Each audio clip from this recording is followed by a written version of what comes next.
오늘 우리 하나님께서 우리에게 주신 성탄의 말씀 누가복음 2장 14절에서 20절 말씀입니다. 누가복음 2장 14절에서 20절 말씀, 하나님의 말씀 봉독하여 드릴 때 하나님의 음성을 경청하십시오. 지극히 높은 곳에서는 하나님께 영광이요 땅에서는 하나님이 기뻐하신 사람들 중에 평화로다 하니라. 천사들이 떠나 하늘로 올라가니 목자가 서로 말하되 이제 베들레헴으로 가서 주께서 우리에게 알리신 바 이 이루어진 일을 보자 하고 빨리 가서 마리아와 요셉과 구유에 누인 아기를 찾아서 보고 천사가 자기들에게 이 아기에 대하여 말한 것을 전하니 듣는 자가 다 목자들이 그들에게 말한 것들을 놀랍게 여기되 마리아는 이 모든 말을 마음에 새기어 생각하니라. 목자들은 자기들에게 이르던 바와 같이 듣고 본 그 모든 것으로 인하여 하나님께 영광을 돌리고 찬송하며 돌아가니라. 아멘. 우리 옆에 분들하고 먼저 한번 인사하겠습니다. 메리 크리스마스. 메리 크리스마스죠. 메리 크리스마스 뜻이 뭐라 그랬죠? 메리 크리스마스 뜻이 뭐라 그랬습니까? 즐겁게 그리스도를 예배하자. 이게 메리 크리스마스라고 했죠. 이 메리 크리스마스는 즐겁게 그리스도를 예배하는 날입니다. 이 시간에 예배를 통하여서 가장 귀한 성탄절을 보내시기를 축복합니다. 2주 전쯤에 네덜란드에 있는 맥도날드 회사에서 AI로 이 크리스마스 성탄절 광고를 내보냈다가 엄청 욕을 먹은 사건이 있었습니다. 얼마나 욕을 먹었는지 걔네 회사에서 사죄를 하고 광고를 내리고 이 내용이 우리나라에까지 이 신문 기사로 실렸어요. 우리나라 기사 타이틀이 뭐였냐면 성탄 분위기 망쳤다. 맥도날드 AI 제작 광고 중단. 이렇게 기사 타이틀이 떠 있더라고요.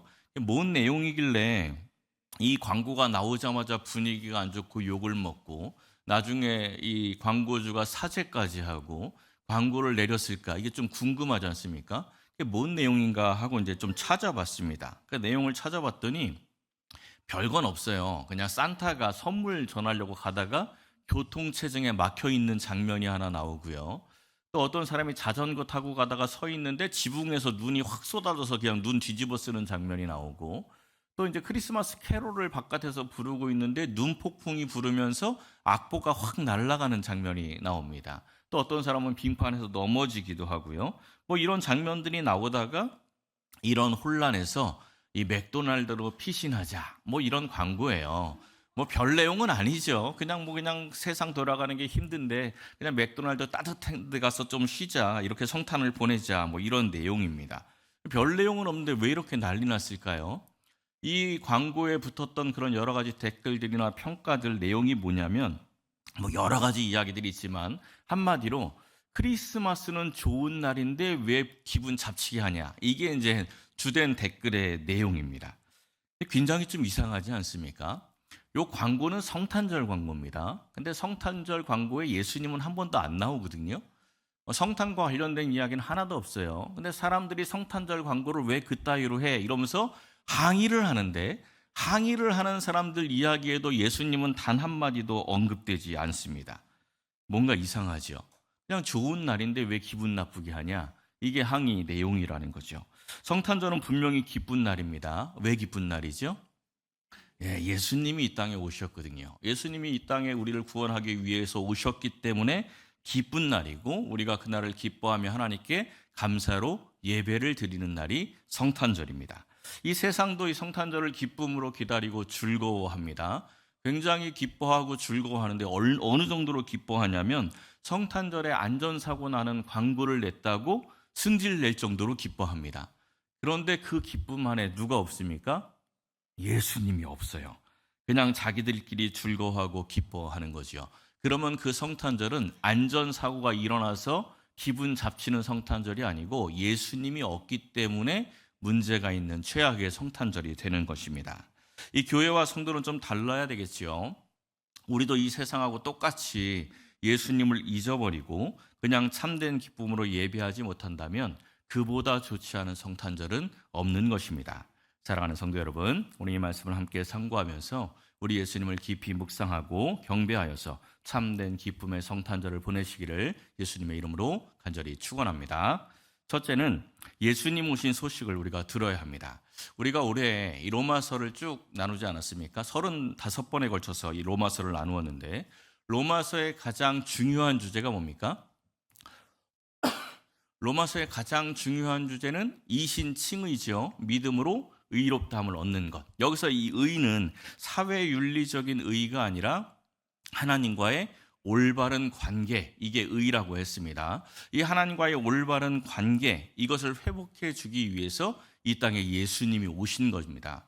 그래서 우리가 이 크리스마스를 즐겁게 보내기 위해서 가장 먼저 이 중요한 것은 예수님이 오신 소식을 듣는 것에서 이 출발이 되는 겁니다. 이 소식을 듣는다, 이 소리를 듣는다라는 게 우리 귀에 들린다고 해서 듣는 게 아닙니다.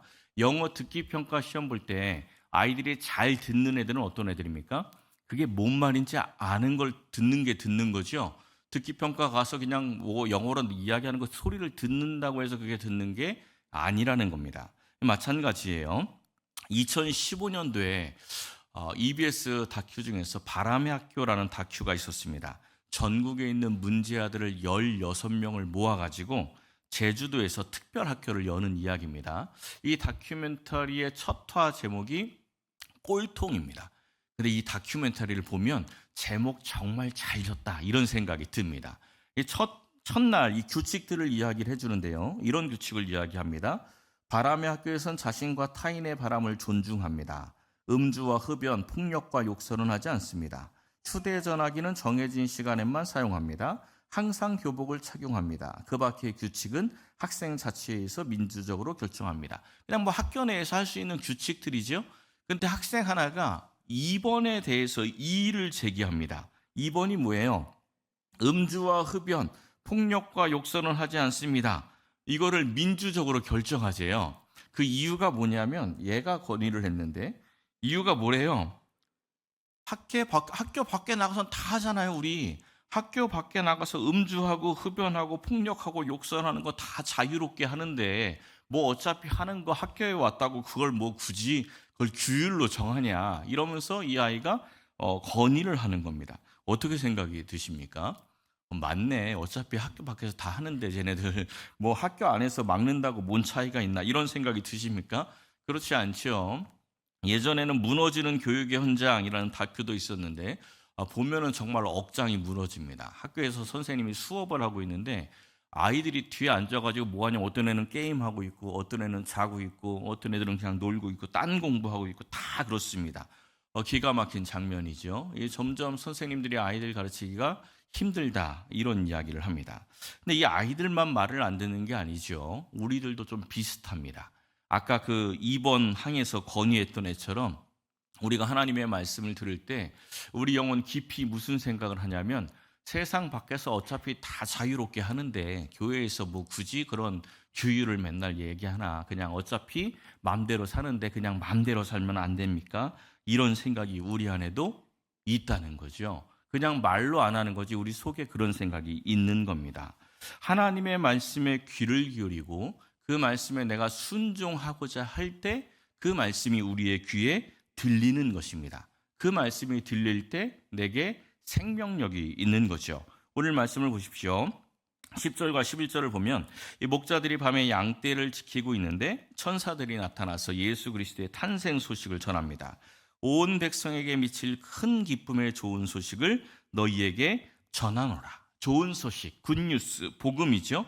학교에서 선생님의 말씀을 잘 듣는 애들이 복된 아이들인 것처럼 하나님께서 전해주시는 이 좋은 소식을 우리가 들을 수 있어야 복된 사람이 되는 것입니다. 이들이 들은 소식은요, 구주가 나셨다. 그리고 하나님께는 영광이요, 땅에서는 평화입니다. 이 천사들이 이 복음의 소식을 전해주었을 때 목자들이 어떻게 반응했는지 보세요. 이제 베들레헴으로 가서 주께서 우리에게 알리신 바 이 이루어진 일을 보자. 이 소식을 듣고요, 이 일이 이루어진 걸 보자 하고 베들레헴으로 이동을 해서 요셉과 마리아와 그리고 아기 예수를 만납니다. 듣는다라는 것이 바로 이런 거예요. 그 말씀에 반응하는 것이죠. 마태복음 2장에 보면요, 동방 박사들이 예루살렘에 찾아와서 이 땅에 왕이 태어났다는 소식을 들었다고 묻는 장면이 있지 않습니까? 그때 어떤 일이 일어나죠?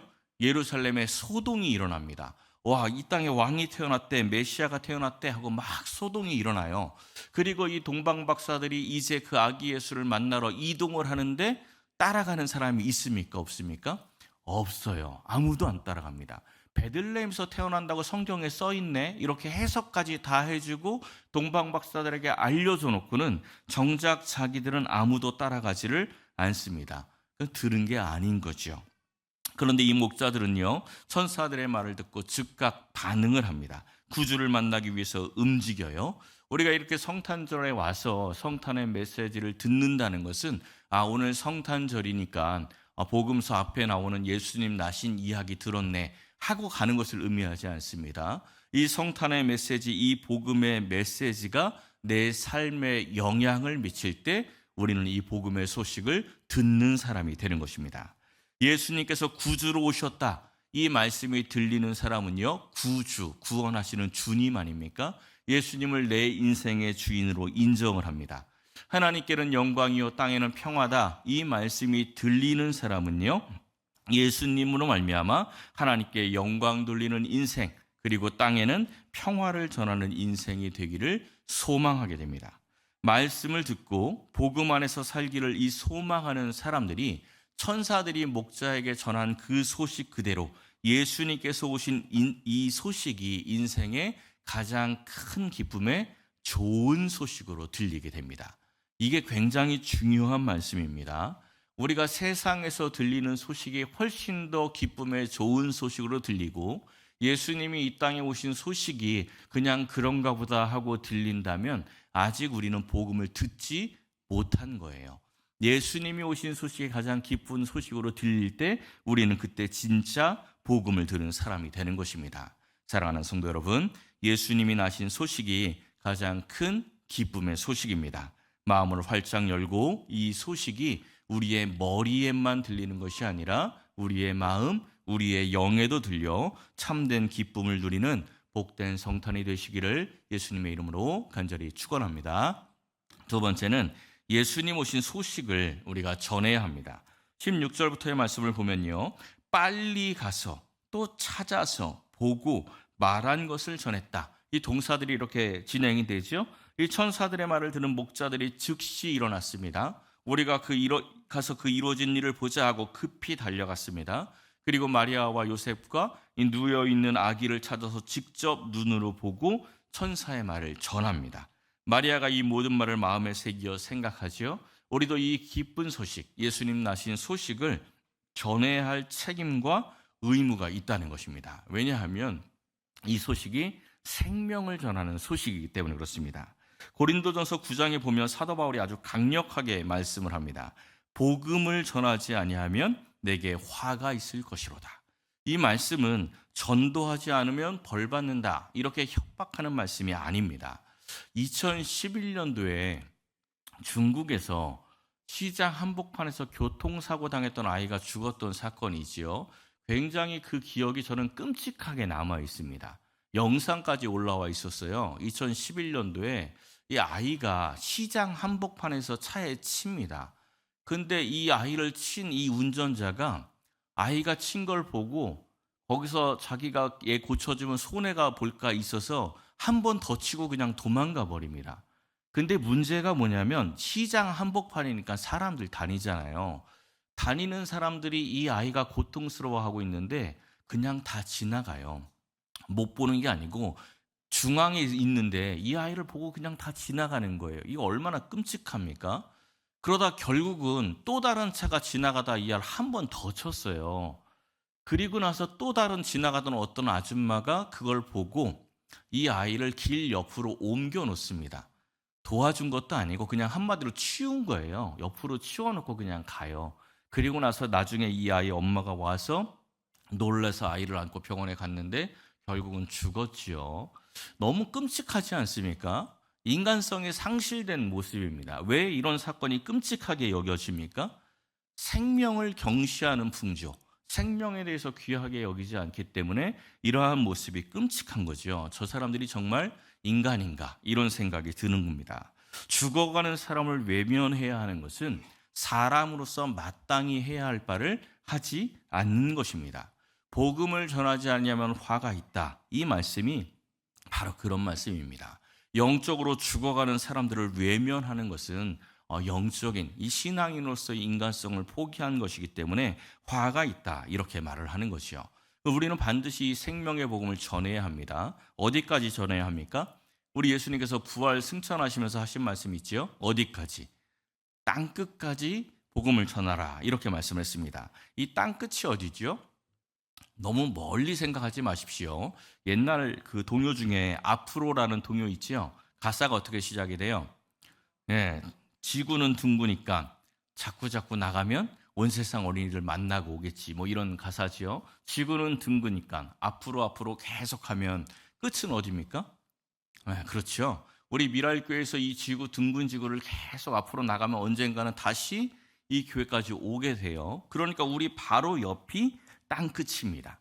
여러분들의 배우자, 여러분들의 자녀, 여러분들과 함께 생활하고 있는 그 이웃들, 그 사람들이 가장 가까이 있는 사람이자 동시에 땅끝에 있는 사람이 될 수가 있는 겁니다. 예전에 제가 이제 옛날 친구, 믿지 않는 그 친구에게 전도를 한 적이 있는데 이 친구가 그런 이야기를 하는 거예요. 자기네 회사 사장이 교회에서 뭐 하는 사람이래요. 얘는 교회를 안 다니는 사람이니까 뭔 말인지는 모르고 그렇게 하는 건데 교회에서 뭘 하는 사람이다라는 이야기는 교회의 중직자다 이런 이야기입니다. 교회에서 뭘 하는 사람인데 내가 그 사장님 보면 교회 가기가 싫어 이런 이야기를 하는 거예요. 무슨 얘기냐면 얘가 이제 그 회계 업무를 보는데 이 사장님이 맨날 그 세금 횡령하고 이런 거 자기한테 시킨다는 거죠. 교회에서 뭐 하는 사람이 그런 거 하면 안 되는 거 아니냐? 이러면서 나한테 대묻더라고요. 참 어렵지요. 믿음으로 살지 못하다 보니까 땅끝 선교가 안 되는 겁니다. 우리가 복음의 소식을 전하려면 먼저 복음 안에서 살아야 합니다. 복음 안에서 살며 이 삶을 통해서 내가 경험한 예수님을 전하는 거죠. 이 복음을 전하기 위해서 내가 막 성경을 통달하거나 이 신학적인 이해를 하거나 이럴 필요가 없습니다. 우리가 어디 가서 맛집 가서 맛있는 음식 먹으면 친구에게 전하죠. 어떻게 전하십니까? 요즘 흑백 요리사 이렇게 막 나오던데 그것처럼 야 어디 가서 스테이크를 먹었더니 고기가 아주 이분하게 잘 익었어 뭐 이러거나 아니면 뭐 갔더니 소스가 어떻고 막 이럴 필요가 없죠. 뭐라 그러면 됩니까? 맛있어. 가자. 한번 가보자. 한번 먹어보자. 이러면 끝이지요. 복음도 마찬가지입니다. 내가 예수를 만나고 예수를 경험해보니 너무 좋아. 너도 한번 만나봐. 이렇게 하면 되는 것이죠. 뭔가 거창할 필요가 없다는 것입니다. 그런데 우리가 복음을 전하면 다 받아들일까요? 그렇지 않습니다. 다 받아들이지 않습니다. 몇 주 전에 우리 동기 목사님이 갑자기 옛날 생각이 난다면서 이제 신학생 때 있었던 일을 이야기를 해줬습니다. 이 친구는 이제 옛날부터 어린이 전도에 대해서 굉장히 관심을 많이 가지고 어린이 전도를 하던 친구인데 신학생 때 이제 친구와 함께 나가서 이제 학교 앞에 가서 열심히 전도를 한 거예요. 열심히 복음을 전하고 천국을 이야기하고 예수님을 이야기한 다음에 마지막에 이제 아이들한테 그렇게 질문하는 거야. 야, 천국 가고 싶지 않냐? 천국에 가야지. 이렇게 이야기를 하는 건데 이 친구가 이제 막 열심히 전도하고 마지막에 그렇게 딱 이야기를 했더니 애가 뭐라고 대답을 했는지 아십니까? 이 아이가 그러더래요. 엄마가 학교 끝나고 딴 데 가면 안 된다고 했는데요. 그러더랍니다. 네, 뭐 이런 대답을 듣고 이제 빵 터졌다고 이야기를 하더라고요. 근데 아이의 이런 좀 귀여운 거절 말고 우리가 복음을 전하다 보면 거친 거절을 받을 때가 있습니다. 거칠게 거절을 받기도 하고 때로는 아무리 전해도 열매가 보이지 않을 때도 있습니다. 그런데 성경이 무엇이라고 말씀하는지 보십시오. 좋은 소식을 전하고 복된 좋은 소식을 가져오는 자, 구원을 공포하는 자, 이 하나님의 통치를 전하는 자의 발이 아름답다. 그러니까 전하기만 해도 그거를 하나님이 아름답게 보신다는 겁니다. 다니엘서 12장은 이렇게 말씀을 해요. 복음을 전하여 많은 사람을 옳은 대로 돌아오게 한 자는 별과 같이 영원토록 빛난다. 우리는 전하기만 하면 하나님께서 그 이유는 책임져 주시는 것입니다. 사랑하는 성도 여러분, 우리 예수님 오신 소식을 전하시기를 바랍니다. 큰 기쁨에 좋은 소식을 오신 그 예수 그리스도를 전하여서 하늘의 별과 같이 빛나는 영원토록 빛나는 그 생명의 면류관을 받으시기를 예수님의 이름으로 간절히 축원합니다. 마지막 세 번째는 우리 예수님 오신 소식을 들었다면 흔들리지 말아야 합니다. 18절부터의 말씀을 보세요. 이 목자들이 천사가 전해준 기쁜 소식이 이제 사실임을 직접 목도했습니다. 그리고 아기 예수께 경배하고 찬송하며 돌아갔지요. 목자들이 들었던 소식을 다시 한번 보십시오. 11절을 보니까 다윗의 동네에 너희를 위하여 구주가 나셨다, 이렇게 말씀합니다. 여기서 이 구주라고 번역된 단어가 헬라어로 소텔인데 구원자를 가르치는 단어입니다. 근데 이 단어가 당시에 황제들에게 사용하던 단어입니다. 이집트에서는 이제 진작부터 사용하고 있었고, 예수님이 태어날 당시에도 로마에서 사용을 하고 있었습니다. 제일 먼저 쓰인 사람이 우리가 잘 알고 있는 그 카이사르, 그 시저에게 제일 먼저 쓰였던 게 이 소텔이라는 단어입니다. 천사들이 나타나서 로마에게 압제를 당하고 있었던 이스라엘 백성인 목자에게 너희를 위해서 구원자 소텔이 태어났다, 이렇게 말을 한 거예요. 그러니까 그 시대의 사람들에게는 어떤 식으로 들리냐면 너희를 위해서 새로운 황제가 태어났다, 이렇게 들리는 겁니다. 너희를 위한 소텔이 태어났어. 그러니까 이 구약 시대부터 메시아를 기다렸던 이스라엘 백성들 입장에서 얼마나 큰 기대가 있었겠습니까? 큰 기대를 가지고 그곳에 찾아가 봤더니 우리를 위해서 태어난 소텔이 어디에 누워 있습니까? 구유에 누워 있어요. 구유에 누워서 너무나 초라한 겁니다. 왕궁에서 소텔을 만나야 되는데 그냥 마국간에서 소텔을 만나게 된 것이죠. 그런데 이 목자들이 그 환경에 위축되지 않습니다.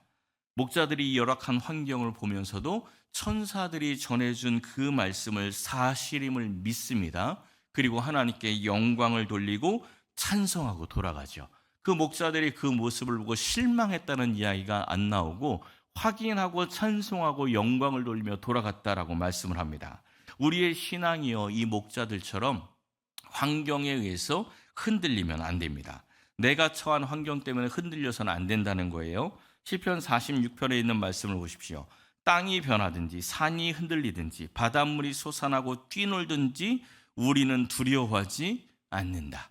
이 고백처럼 환경에 지배받지 말고 변함없이 두려워하지 않고 하나님께 경배하며 예수님을 사랑해야 한다는 것입니다. 이 예수님이 오신 소식을 듣고요, 흔들리지 않았던 목자들처럼 우리도 흔들리지 않고 구주 예수님의 탄생을, 소식을 온 세상에 전하고 사랑을 전해야 합니다. 오늘은 성탄절입니다. 우리 예수님의 나심을 기념하는 그러한 절기죠. 처음에 드렸던 말씀처럼 예수님을 잊어버리고 우리끼리 즐거워하는 날이 되어서는 안 됩니다. 구원의 기쁨으로 그리스도를 예배해야 합니다. 그리고 이 온 세상에 그 예수님 오신 소식을 반드시 전해야 합니다. 사랑하는 성도 여러분, 예수님 오신 이 복음의 소식을 전하고 또한 경배하고 서로 사랑하면서 메마른 이 세상에 예수님의 생명을 불어넣는 복된 성도 여러분 되시기를 예수님의 이름으로 간절히 축원합니다.